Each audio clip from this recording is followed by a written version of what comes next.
Oh, and welcome everybody to TBISC, the best in sports entertainment. We're here live in Empowerment USA. TNS Media Group is the team and the family.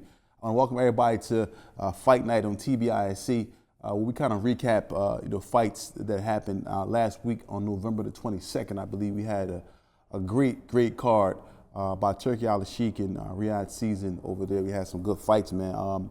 So let's jump right into it, man. Let's get right to this, man. For me, boxing is going into a place where as though you see Turki Al-Sheikh coming in. He's coming in with a lot of money and kind of infusing it into the boxing game.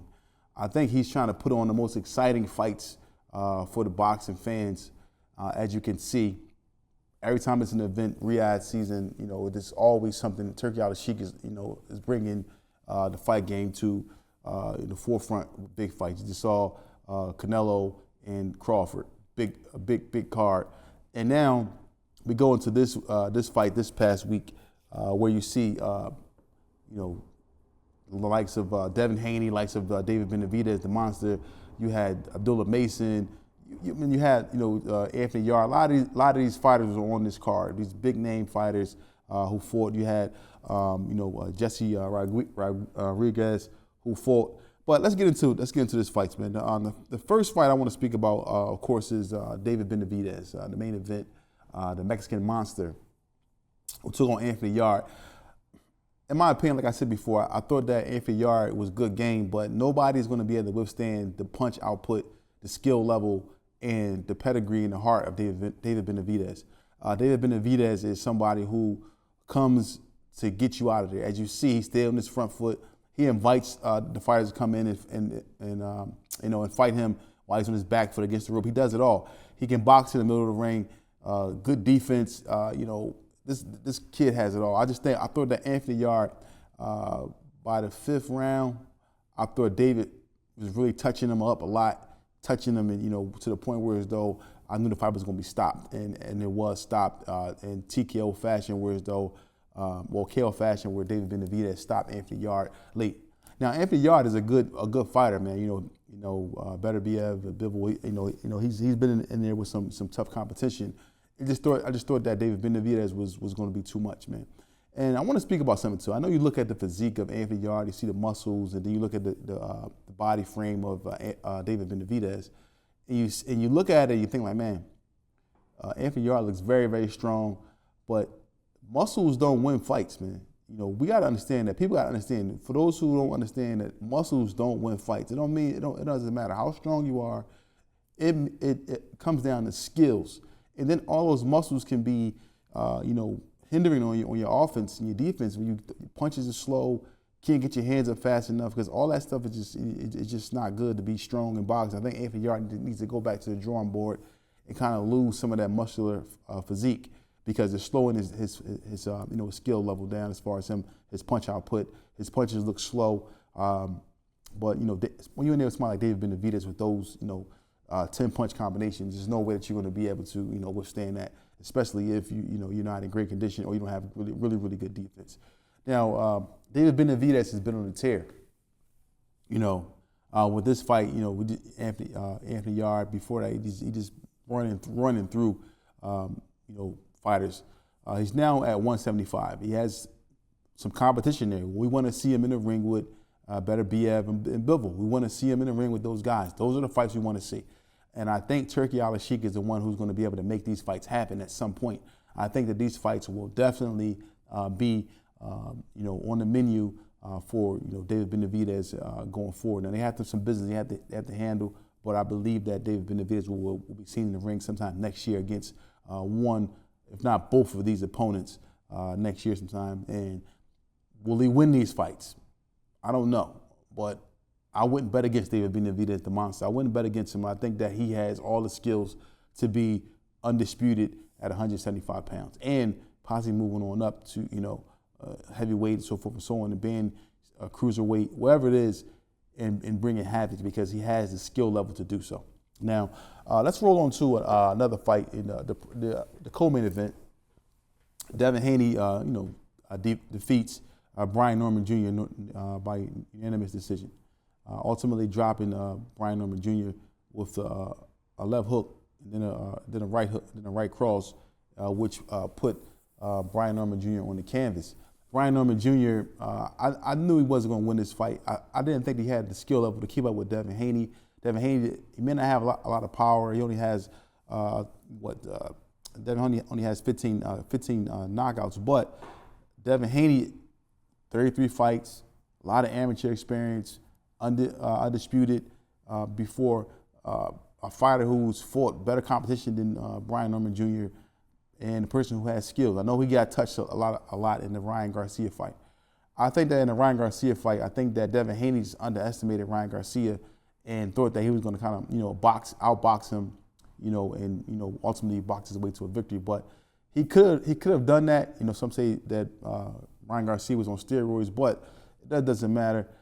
They both came to fight. I don't think the steroids played that big of a factor in the fight. He was juicing, but I don't think it played that big of a factor in that fight. I just think that Devin Haney just underestimated Ryan Garcia. But this fight, you saw Devin Haney. It wasn't his best performance, but he got the job done. He showed skill, showed power, showed heart, showed pedigree, showed that he can, win some fights at 147. Can he be undisputed? I don't know. Possibly. I just think that he has to continue to hone his skills, and the 147-pound division is his. I mean, right now, I don't think that there's anyone there that I would be scared to see him fight. Now, Ryan Garcia and Devin Haney going back and forth a little bit. I think this fight will happen sometime next year. I think, it's been mentioned that Ryan Garcia is going to be moving on to fight Mario Barrios next. So maybe after that Mario Barrios fight, if he can get the victory. I don't even think that Ryan Garcia is going to be able to beat Mario Barrios. I don't think that that's going to be an easy fight for him. Just losing to Rolly Romero, now you're going into fight Mario Barrios. If you lose this fight, man, this could be detrimental to Ryan Garcia's career. His career could probably be over if this fight is actually made. I know it's still some rumblings saying that this fight is going to happen, but Mario Barrios is not a walk in the park, man. You just lost to Rolly Romero. You just lost to Rolly. So now you move on from Rolly Romero to fight Mario Barrios, and you think that this is going to be an easier fight. I think this is a tougher fight. Now, styles make fights.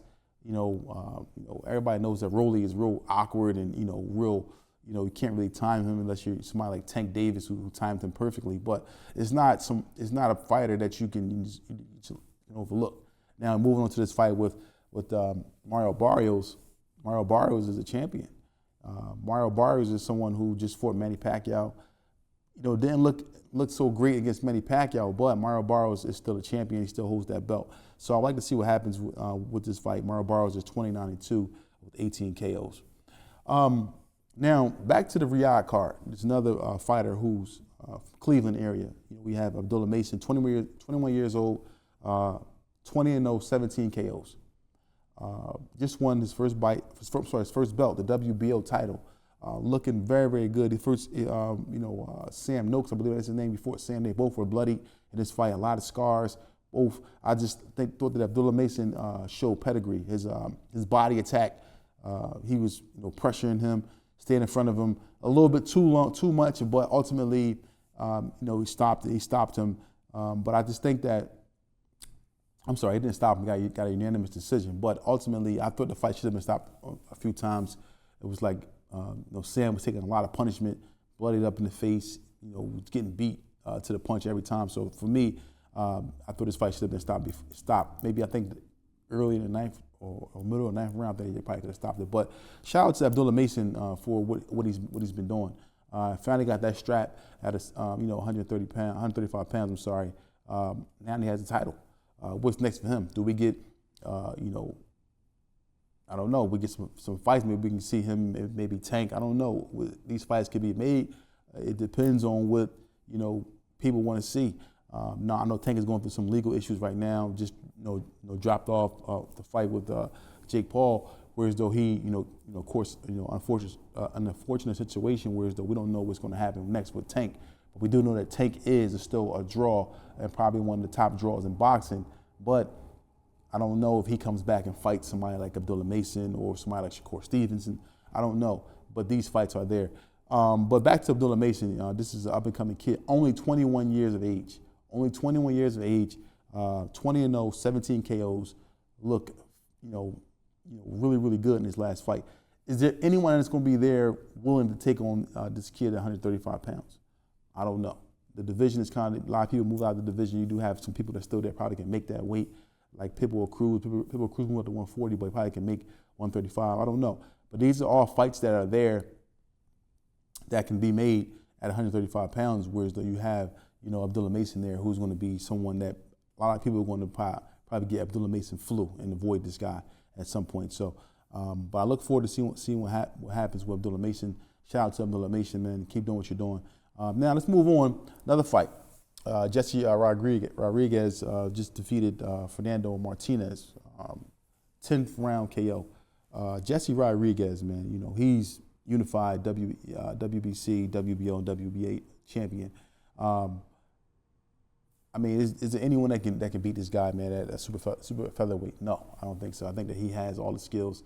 I don't know. Maybe we can see him, fight the likes of, another champion, maybe another country somewhere. I don't know. Maybe we'll see what happens in regards to that. But right now, Jesse Rodriguez is the guy to beat at super featherweight.